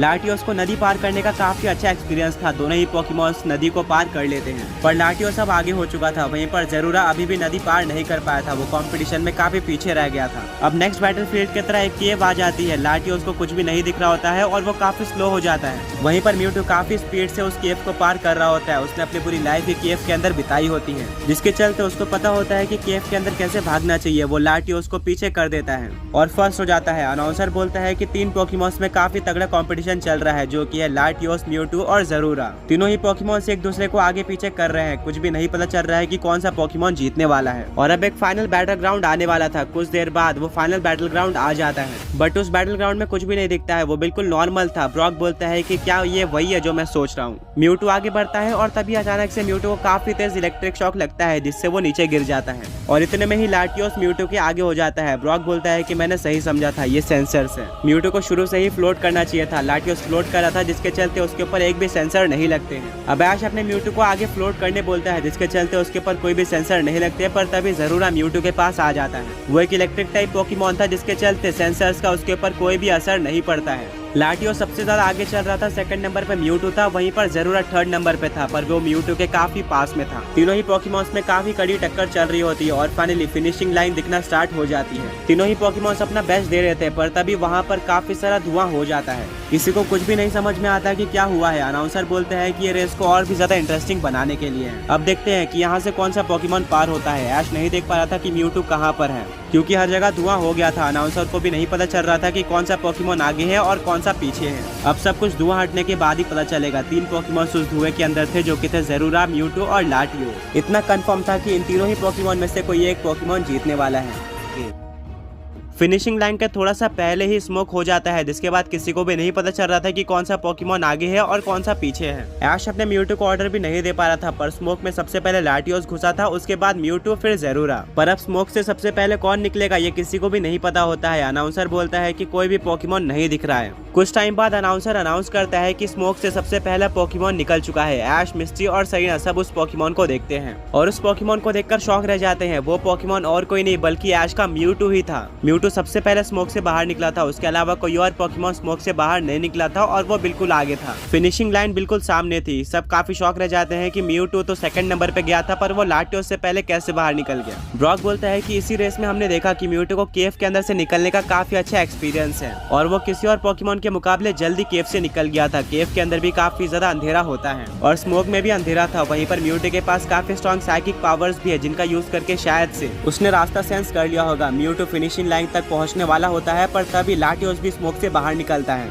और क्योंकि रास्ता बिल्कुल सीधा था, वो एक जेट प्लेन के स्पीड से म्यूटू के पास आ जाता है। सब ये देखकर काफी शॉक रह जाते हैं। अनाउंसर बोलता है कि ज़रूरा अभी बाहर नहीं निकला है। अभी करेंटली 2 पॉकीमॉन्स रेस में हैं, जो कि है लाटियोस और म्यूटू। दोनों ही आसपास आगे खड़े हैं, बट अभी के लिए स्लाइटली म्यूटू आगे है। अब ऑलमोस्ट फिनिशिंग लाइन आ गई थी। म्यूटू अभी भी आगे था और जैसे ही वो फिनिशिंग लाइन को टच करने वाला होता है, लाटियोस अपनी स्पीड और ज्यादा बढ़ा देता है और वो म्यूटू से कुछ देर पहले ही फिनिशिंग लाइन को टच कर लेता है, जिसके चलते म्यूटू सेकंड आता है। ये देखकर ऐश, ब्रॉक, मिस्टी और सरीना सब काफी ज्यादा डिसअपॉइंटेड हो जाते हैं। अनाउंसर बोलता है कि हमें काफी अच्छा मैच देखने को मिला है, जहाँ पर म्यूटू सेकंड आया है एक काफी इंटेंस फाइट देने के बाद। ऐश को अभी भी बिलीव नहीं हो रहा था कि लास्ट में लाटियोस ने काफी ज्यादा ऑसम कमबैक किया है। तभी वहाँ पर कमेटी मेंबर आता है और बोलता है कि इस रेस के अंदर तुम्हारे म्यूटू ने काफी ज्यादा अच्छा किया, बट अनफॉर्चुनेटली वो हार गया। अब अगली रेस के लिए हम ज्यादा टाइम वेस्ट नहीं करेंगे। अगली रेस सिर्फ और सिर्फ आधे घंटे बाद होने वाली है, जो कि तुम्हारी फाइनल रेस होगी और इसमें तुम्हारा सेप्टाइल पार्टिसिपेट करेगा। तब तक के लिए ट्रेनिंग करो और प्रिपेयर करो नेक्स्ट रेस के लिए। अब ऐश के पास ज्यादा सोचने का टाइम नहीं था, वो अपने सेप्टाइल के साथ ट्रेनिंग करना स्टार्ट कर देता है। ब्रॉक बोलता है कि इस बार पोकेएंथलॉन में पोकेमॉन वर्ल्ड के one of the fastest Pokemon आने वाले हैं, जो कि लाटियोस से भी ज्यादा फास्ट होंगे। तो इस बार तुम्हारे जीतने के चांसेस और भी कम है। तुम्हारे पास सबसे अच्छा मौका सेकंड राउंड में ही था, जहाँ पर म्यूटू ने तुम्हें ऑलमोस्ट जिता दिया था। ऐश बोलता है कि मेरे पास अब ये सब सोचने के लिए ज्यादा टाइम नहीं है, अब सब कुछ मेरे सेप्टाइल पर डिपेंड करता है। आधा घंटा हो जाता है और ऐश अपने सेप्टाइल के साथ ग्राउंड पर आता है और उसको देखने को मिलता है कि ग्राउंड पर 3 ही पॉकीमॉन थे। पॉकीमॉन कमेटी मेंबर बोलता है कि लास्ट राउंड में सिर्फ और सिर्फ 3 पॉकीमॉन्स होते हैं कॉम्पिटिशन में, बट वो तीनों ही पॉकीमॉन काफी फास्ट होते हैं। वो 3 पॉकीमॉन्स थे स्पीड फॉर्म, डिओक्सियस, रेजिलेकी और फेरोमोसा। ब्रॉक बोलता है कि ये तो पॉकीमॉन वर्ल्ड के टॉप 3 सबसे फास्टेस्ट पॉकीमॉन है। ये ऐश के लिए काफी टफ होगा। रेजिलेकी जनरेशन 8 का एक पॉकीमॉन है और इसके स्पीड स्टैट्स 200 से भी ज्यादा होते हैं। डिओक्सियस अपने स्पीड फॉर्म में पॉकीमॉन वर्ल्ड का सेकंड सबसे ज्यादा फास्ट पॉकीमॉन बन जाता है। रेजिलेकी के बाद वहीं पर फेरोमोसा भी पॉकीमॉन वर्ल्ड के टॉप 5 सबसे फास्ट पॉकीमॉन के लिस्ट में आती है। वहीं पर सेप्टाइल इनके आसपास भी नहीं आता है। ये ऐश के लिए काफी टफ होगा। देखते हैं कि ऐश ये कैसे जीतता है। ऐश अपने कॉम्पिटिटर्स को देखकर काफी शॉक हो जाता है, जिनमें से एक लेजेंडरी था, एक मिथिकल था और एक अल्ट्रा बीस्ट था। ऐश अपने सेप्टाइल की तरफ देखता है और उसको देखने को मिलता है कि सेप्टाइल को अपने आप पर पूरा भरोसा था। ऐश और सेप्टाइल ने बाकी पॉकीमॉन्स के मुकाबले सबसे ज्यादा ट्रेनिंग की थी और सेप्टाइल काफी फास्ट पॉकीमॉन भी था। अब रेस स्टार्ट होती है। स्पीड फॉर्म, डिओक्सियस और रेजिलेकी स्टार्टिंग से ही काफी ज्यादा फास्ट चल रहे थे।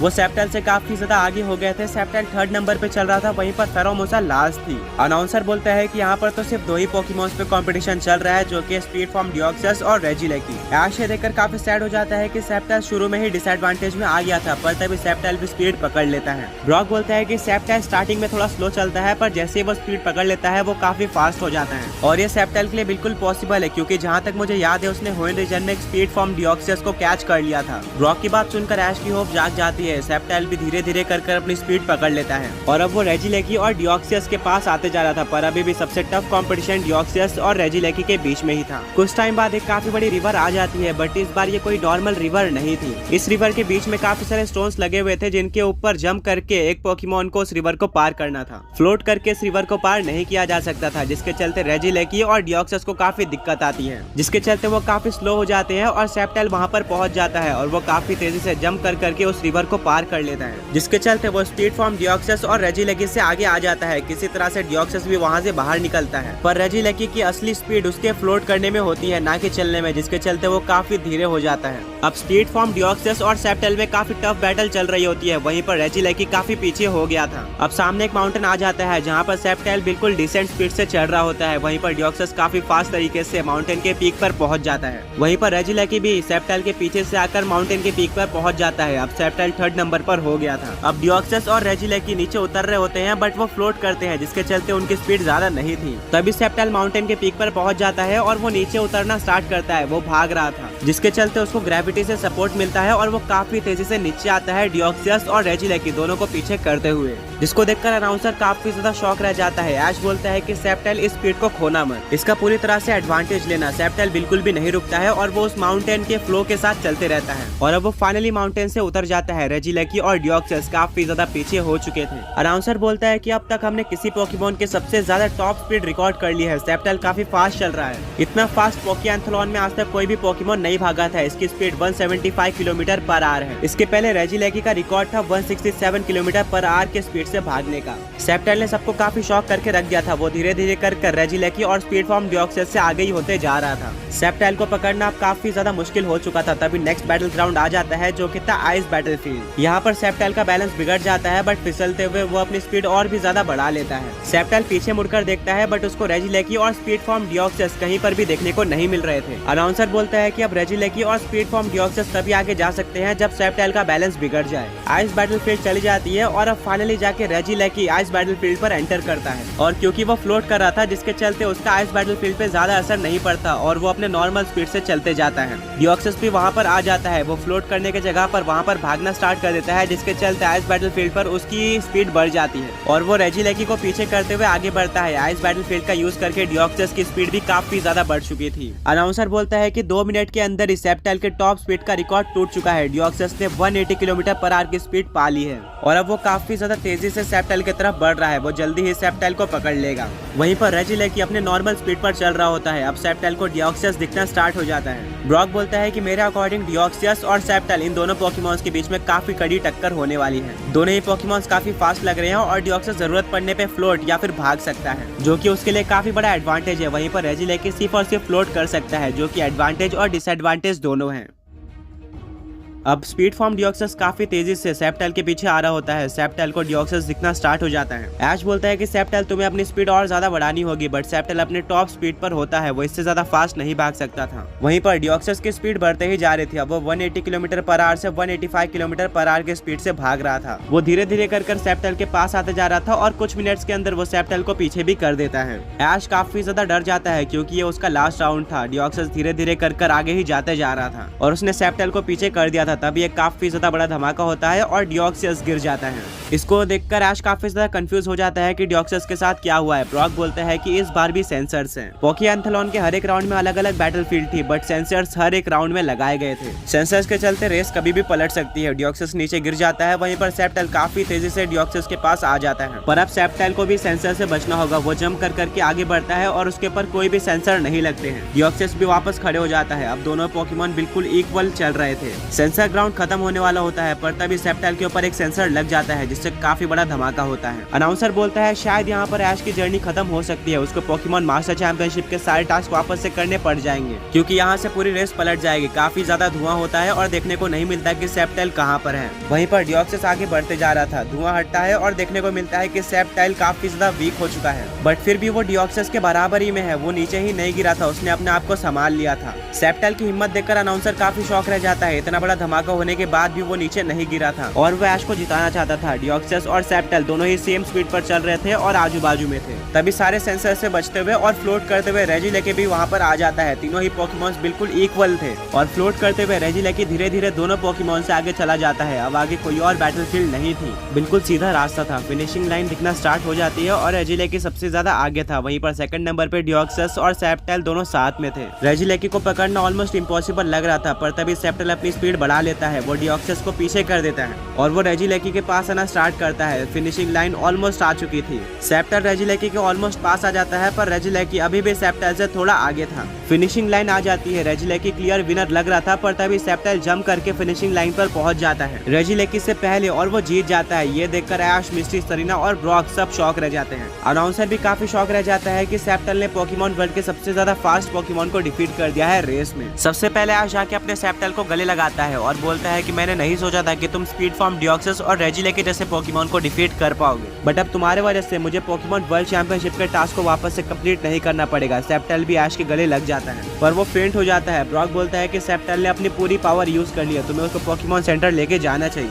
और आराम देना चाहिए क्योंकि अब वो काफी ज्यादा वीक हो चुका है। ऐश सेप्टल को पोकेमॉन सेंटर लेकर जाता है, बट उससे पहले कमिटी मेंबर उसको रोक लेता है और ऐश को सर्टिफिकेट देता है पोकी एंथलॉन में पास होने का और वो ऐश को कांग्रेचुलेशन करता है। वो बोलता है कि अब तुमने 5 टास्क कंप्लीट कर लिए हैं पोकेमॉन वर्ल्ड चैंपियनशिप के। अब फाइनली तुम लास्ट टास्क यानी कि 6 टास्क करके पोकेमॉन मास्टर चैंपियनशिप में पार्टिसिपेट कर सकते हो। ऐश कमिटी मेंबर को थैंक यू बोलता है और बोलता है कि मैं अभी जल्दी में हूँ, मुझे सेप्टल को पोकेमॉन सेंटर लेकर जाना होगा। ऐश सेप्टल को पोकेमॉन सेंटर लेकर जाता है। नर्स जॉय बोलती है कि तुम्हारे सेप्टल अपने लिमिट से ज्यादा आगे बढ़ गया था, जिसके चलते अब वो काफी ज्यादा वीक हो चुका है। उसको कम से कम 1 या फिर 2 हफ्ते का रेस्ट तो देना ही पड़ेगा। ऐश सुनकर काफी सैड हो जाता है, बट वो अप्रिशिएट करता है कि सेप्टल ने उसके लिए इतना ज्यादा किया। ब्रॉक बोलता है कि ऐश तुम्हें अपने 6 टास्क के लिए आगे बढ़ना चाहिए और अगले एंट्रेंस में जाना चाहिए। ऐश बोलता है कि बट मैं अपने सेप्टल को इस हालत में छोड़कर नहीं जा सकता, जब वो ठीक हो जाएगा तभी मैं यहाँ से जाऊंगा। सरीना बोलती है कि अब काफी कम टाइम बचा हुआ है पोकेमॉन मास्टर चैंपियनशिप स्टार्ट होने के लिए, तुम्हें टाइम वेस्ट नहीं करना चाहिए। मिस्टी बोलती है कि सरीना सही कह रही है। ऐश बोलता है कि मैं अपने सेप्टल को छोड़कर कहीं पर भी नहीं जाने वाला।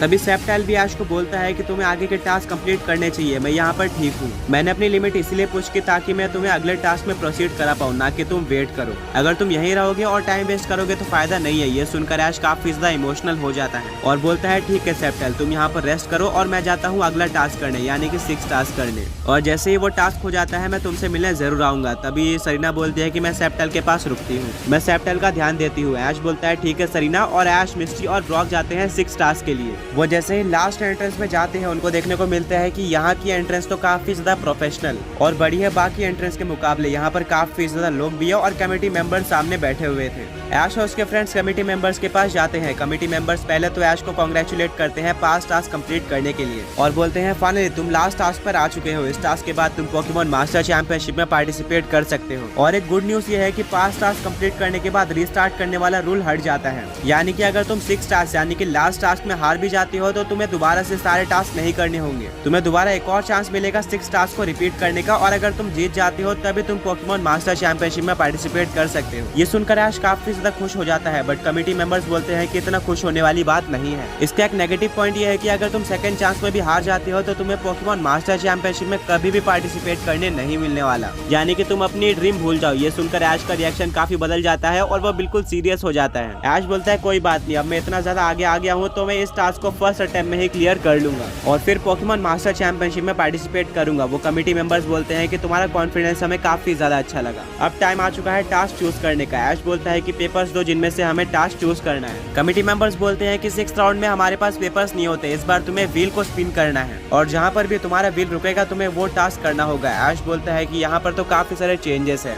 ऐश वो व्हील के पास जाता है और वहाँ पर 4 टास्क लिखे हुए थे और चारों ही टास्क काफी ज्यादा हार्ड थे। सबसे पहला टास्क था कि ऐश को अपने 3 पोकेमॉन्स का यूज करके लगातार 10 लेजेंडरी पोकेमॉन्स को डिफीट करना है। सेकंड टास्क ये था कि ऐश को अपने 6 नॉन लेजेंडरी पोकेमॉन्स का यूज करके एक अननोन ट्रेनर को डिफीट करना है। तीसरा टास्क ये था कि ऐश को हर एक कैटेगरी के पोकेमॉन्स को डिफीट करना होगा। कमेटी मेंबर्स बोलते हैं कि ये सबसे ज्यादा टफ टास्क है, इसलिए नहीं क्योंकि इन पोकेमॉन्स को डिफीट करना हार्ड है, इसलिए क्योंकि तुम्हें ये पोकेमॉन्स खुद से ही फाइंड करने पड़ेंगे सारी कैटेगरीज के अकॉर्डिंग, और इसमें काफी ज्यादा टाइम जाता है जिसके चलते इसको काफी कम लोग कंप्लीट कर पाते हैं। और वहीं पर लास्ट और 14 टास्क था 3 लीग विनर्स को डिफीट करना 6on6 बैटल में। अब ऐश को व्हील स्पिन करके इनमें से कोई एक टास्क मिलेगा। ऐश व्हील को स्पिन करने ही वाला होता है, बट तभी कमेटी मेंबर्स बोलते हैं कि तुम्हें 5th टास्क कंप्लीट करने के बाद एक सर्टिफिकेट सर्टिफिकेट मिला होगा, पहले हमें वो दिखाओ, उसके बाद ही तुम इस व्हील को स्पिन कर सकते हो। ऐश वो सर्टिफिकेट दिखाता है और कमेटी मेंबर्स ऐश को अप्रूव कर देते हैं। अब ऐश फाइनली उस व्हील को स्पिन करने वाला था, बट वो बोलता है कि पिकाचू, मैं चाहता हूँ कि तुम इस व्हील को स्पिन करो, क्योंकि तुम मेरे लकी चार्म हो और तुमने मेरे जर्नी में काफी बड़ा रोल प्ले किया है। तुम्हारे बिना मैं यहाँ तक नहीं आ पाता। तुमने मुझे काफी सारी इंपॉर्टेंट बैटल जिताई है। पिकाचू काफी एक्साइटेड हो जाता है और वो व्हील को स्पिन कर देता है। व्हील घूमना स्टार्ट कर देता है और कुछ टाइम बाद व्हील रुक जाता है एक टास्क पर,